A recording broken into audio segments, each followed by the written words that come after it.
you finding yourself comparing yourself to others and it's not good for your confidence? Well, today I'm going to talk about using comparison for your confidence. And if you stay until the very end, I have an extra bonus point for you then as well.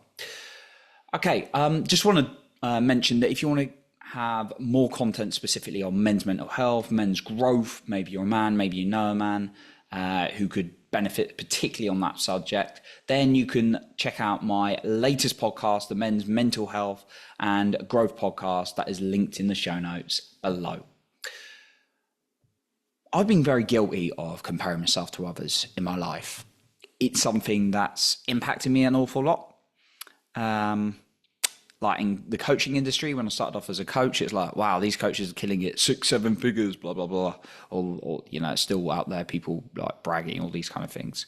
A huge one for me was like body. I know people do struggle with it. I've not been someone who struggled with body image severely or anything like that. But there were times at university where I was like, I wish I was in better shape. I don't like my body. I would have a 6-pack or 8-pack or whatever, right?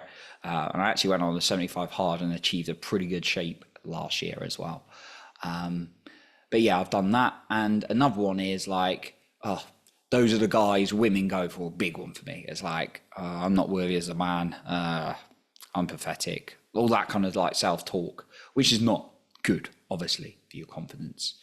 Now, I noticed that I actually never did this in my podcasting. People look at other podcasts and go, right, they're doing really well. Damn, I'm not. I just focused on creating and enjoying what I was creating.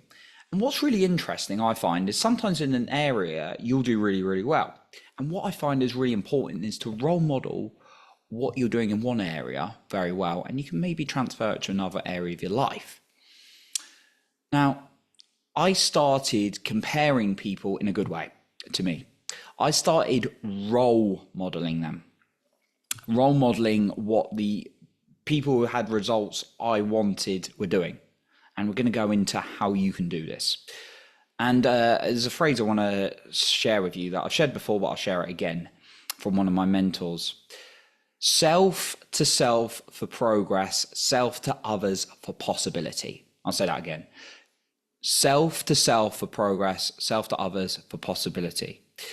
Instead of self to others for progress, because that's not a good way to look at your progress. Look at how far you come, but then look at what's possible by what other people have done. And the concept of role modeling can be very powerful for your confidence to see what other people have gone through. I want to ask you this. How does it help you by being stuck in your head, being like, okay, they're doing really well, I'm not, I'm rubbish, right? Probably not very good. I felt like that too, right? And this is why I started using comparison for good in my confidence. And again, I'm talking generally about confidence. Confidence is the trust you have in your own abilities. And quite a lot of that's made by competence, but you can speed up the process by what I'm going to share with you. So pick someone who's doing well in something you'd like to and think, wow, that's amazing, and celebrate them, because that's going to be possible for you as well, right?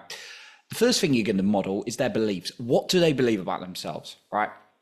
Someone who's earning a lot of money, they believe money's easy to make. I can make it. I can be creative. There's always ways to make money.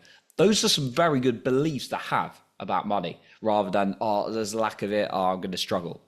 And yeah, I'll be honest, I've been caught out with those kind of thoughts many times myself. Health. Someone who believes who's really top of their health, really good. They believe that health is a priority. They believe that health is like the base to everything. Those are some good beliefs to have. And then start really bringing these beliefs into yourself. Someone who's got a beautiful, amazing relationship. What do they believe? They probably believe their relationship is a high priority in their life, that it's always ongoing work.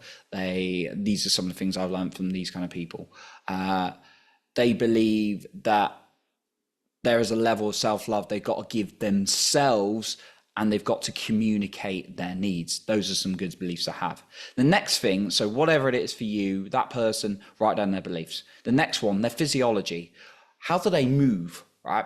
What stance they have? Because if you look at confident people versus people who aren't confident, things, it's completely different body positions. Like someone who's confident be upright, smiling usually, and like the head up. someone who's not shoulder slump, looking down, probably looking sad, not much of a facial expression. Not always, but just model someone who is confident in terms of how they move their body and put that more into your day to day.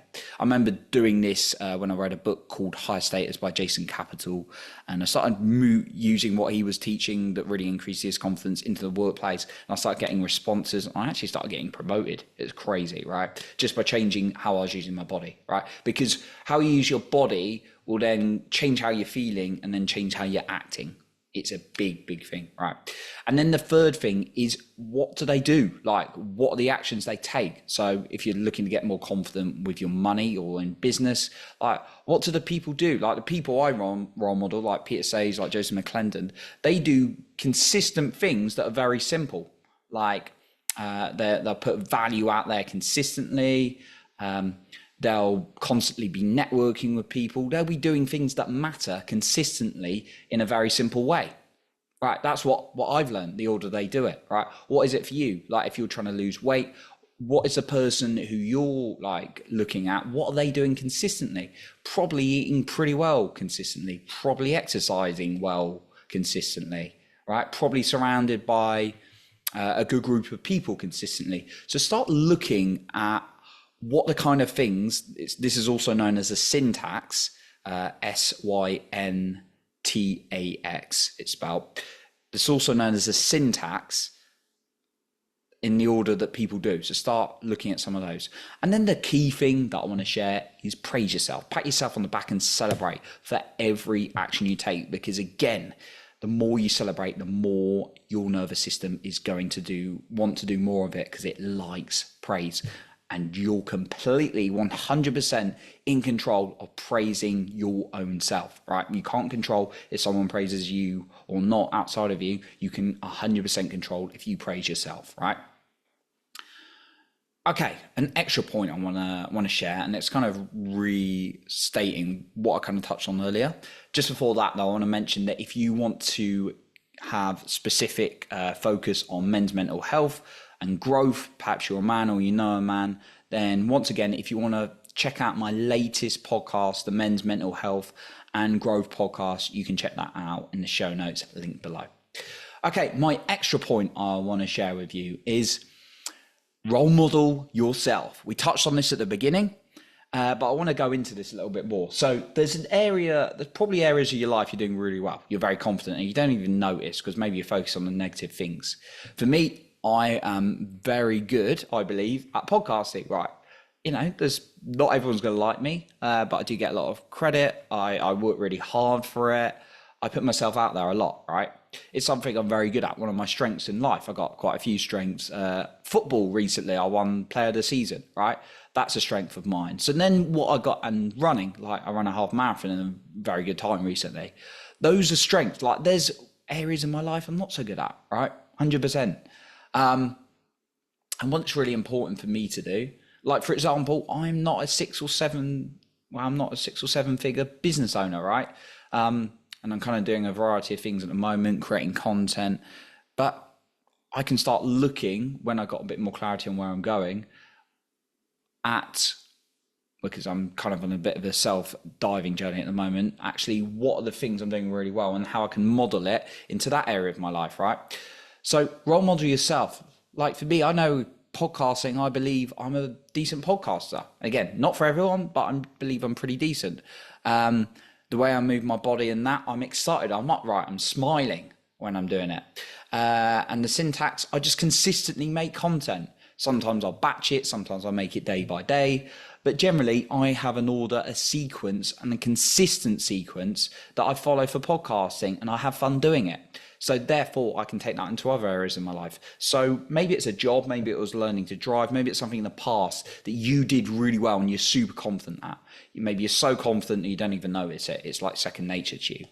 Look at that, and what do you do or did you do in order to become confident in that?